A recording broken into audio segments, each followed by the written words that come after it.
श्री शिवाय नमस्तुभ्यम दोस्तों, स्वागत है भक्ति साधना में। देखिए, आज का ये वीडियो हम सभी के लिए बहुत ही खास होने वाला है, क्योंकि इस वीडियो में हम नए साल के पहले दिन यानी सोमवार के दिन किए जाने वाले शमी पत्र का बहुत ही विशेष उपाय बताएंगे। पूज्य गुरु जी ने अपनी कथा के दौरान स्वयं ये बात कही थी कि जो भी व्यक्ति सोमवार के दिन इस एक शमी पत्र को शिवलिंग में 3 जगह स्पर्श करा देता है तो उसकी बड़ी से बड़ी मनोकामना भोलेनाथ की कृपा से परिपूर्ण हो जाती है। अगर आपके जीवन में धन धान्य की आवक नहीं है, रुपए पैसे प्राप्त नहीं हो पा रहे हैं, नौकरी व्यापार अच्छे से चल नहीं रहा है, घर में अशांति का माहौल बना रहता है, पति पत्नी में या फिर पिता पुत्र में लड़ाई झगड़े का माहौल बना रहता है, तो गुरुजी ने कहा है कि सिर्फ एक शमी पत्र आपकी सारी समस्याओं को समाप्त कर देगा। देखिए, साल 2024 की जो शुरुआत हो रही है वह सोमवार के दिन से हो रही है, यानी सोमवार का दिन समर्पित होता है महादेव को। इस पूरे साल में आपको सुख समृद्धि वैभव धन धान्य की प्राप्ति के लिए इस सोमवार के दिन इस शमी पत्र वाला विशेष उपाय जरूर करना चाहिए। इस वीडियो में हम लोग पूज्य गुरु जी द्वारा बताए कुछ बहुत ही खास उपायों के बारे में जानेंगे। यह उपाय आपके जीवन से सारी समस्याओं को समाप्त करने के लिए है, धन धान्य की प्राप्ति करवाने के लिए है। तो चलिए आइए जानते हैं उन्हीं विशेष उपायों के बारे में।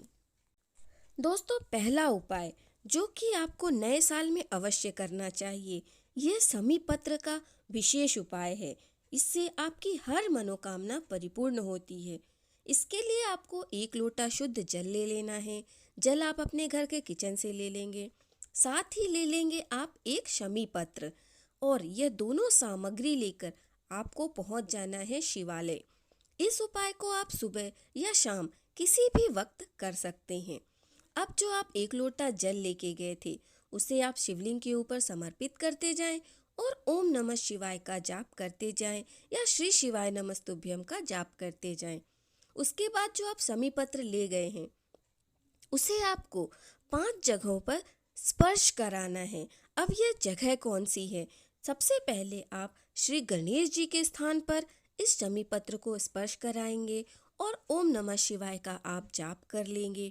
देखिए, इस प्रकार से शमी पत्र जो आप अर्पित करेंगे आपको किन जगह स्थानों पर अर्पित करनी है, वीडियो में दिखाया गया है। शिव परिवार जहाँ पर सभी का स्थान है वहाँ पर आपको एक एक करके शमी पत्र को स्पर्श करना है। पहले गणेश जी के स्थान पर, दूसरा आप षडानंद कार्तिकेय जी के स्थान पर स्पर्श करेंगे और ओम नमः शिवाय का जाप करेंगे। तीसरा आप माता अशोक सुंदरी के स्थान पर स्पर्श कराएंगे और ओम नमः शिवाय का आपको जाप करते जाना है। उसके बाद जो शिवलिंग के ऊपर मटकी लगी होती है जिससे एक एक बूंद जल नीचे गिरता है, जो महादेव की 5 बेटियों का स्थान है, यानी जया, विषहरा, शामलीवारी, दौतली, देव, इन 5 कन्याओं का स्थान है, वहां पर आपको स्पर्श कराना है। 5वां स्थान आपको माता पार्वती का जो हस्त कमल है वहां पर स्पर्श कराना है और ओम नमः शिवाय का आपको जाप करते जाना है। उसके बाद उस शमी पत्र को आप अपने हथेली में रख लेंगे और अपनी मनोकामना कह देंगे। व्यापार से संबंधित, नौकरी से संबंधित या घर में लड़ाई झगड़ा गृह क्लेश है उससे संबंधित उस मनोकामना को कहते हुए उस शमी पत्र को आपको शिवलिंग के ऊपर समर्पित कर देना है और शमी पत्र की डंडी का मुख जलाधारी की तरफ हो, इस प्रकार से आपको अर्पित कर देना है।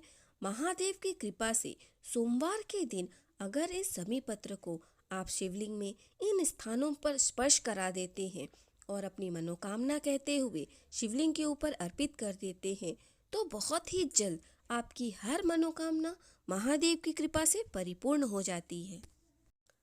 दोस्तों, दूसरा उपाय, अगर आपके जीवन में बहुत लड़ाई झगड़ा हो रहा है, संकट समस्याएं बनी हुई हैं, तो यह उपाय आप अवश्य करके देखिए। इस उपाय को भी आपको सोमवार के दिन करना है और सुबह या शाम आप किसी भी वक्त कर सकते हैं। इसके लिए आप 1 लोटा शुद्ध जल ले लें, एक शमी पत्र ले लें और एक बेल पत्र ले लें। साथ ही आप ले लें एक चावल का दाना जो कहीं से भी खंडित ना हो। उसके साथ आपको ले लेना है एक हरे मूंग का दाना। इस प्रकार से आपको साबुत मूंग का दाना ले लेना है। अब ये पांचों सामग्री लेकर आपको पहुंच जाना है शिवालय। जब आप शिवालय पहुंच जाएं तो शिवलिंग के सामने जो आपने शमी पत्र, बेल पत्र, चावल का दाना, मूंग का दाना लिया था उसे आपको एक एक करके लोटे पे अर्पित कर देना है और ओम नमः शिवाय का आप जाप करते जाएं। अब ये सारी सामग्री आपने लोटे में अर्पित कर दी है।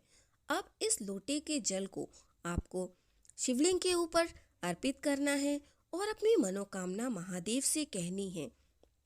इस प्रकार से आप ओम नमः शिवाय का जाप करते हुए उस जल को आप शिवलिंग के ऊपर समर्पित कर देंगे।